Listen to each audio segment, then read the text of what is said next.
আমি আজাদ। তো আজকে প্রাইভেট এসেছিলাম, এসে দেখি যে ছাড় নাই, একটু অন্য জায়গায় গেছে। তাই ভাবলাম যেহেতু বাড়ির পাশে প্রাইভেটের পাশেই নদী, তাই একটু নদীটা দেখে আসি। যদিও নদীটা এখন নদীতে আর পানি নেই, শুকিয়ে গেছে। আবার বর্ষাকালে পানি এসে ভরে যাবে। তাই আমি আস্তে আস্তে নদীর ধারে আসলাম। এখন এখানে একটু দাঁড়িয়ে নদীটা দেখব। নদীর প্রকৃতি আমার কাছে খুবই ভালো লাগে।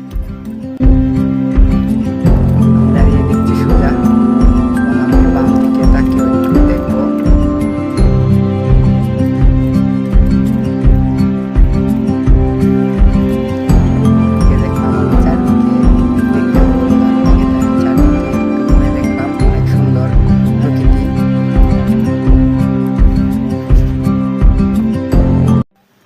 আমি আজাদ। তো আজকে প্রাইভেট এসেছিলাম, এসে দেখি যে ছাড় নাই, একটু অন্য জায়গায় গেছে। তাই ভাবলাম যেহেতু বাড়ির পাশে প্রাইভেটের পাশেই নদী, তাই একটু নদীটা দেখে আসি। যদিও নদীটা এখন নদীতে আর পানি নেই, শুকিয়ে গেছে। আবার বর্ষাকালে পানি এসে ভরে যাবে। তাই আমি আস্তে আস্তে নদীর ধারে আসলাম। এখন এখানে একটু দাঁড়িয়ে নদীটা দেখব। নদীর প্রকৃতি আমার কাছে খুবই ভালো লাগে।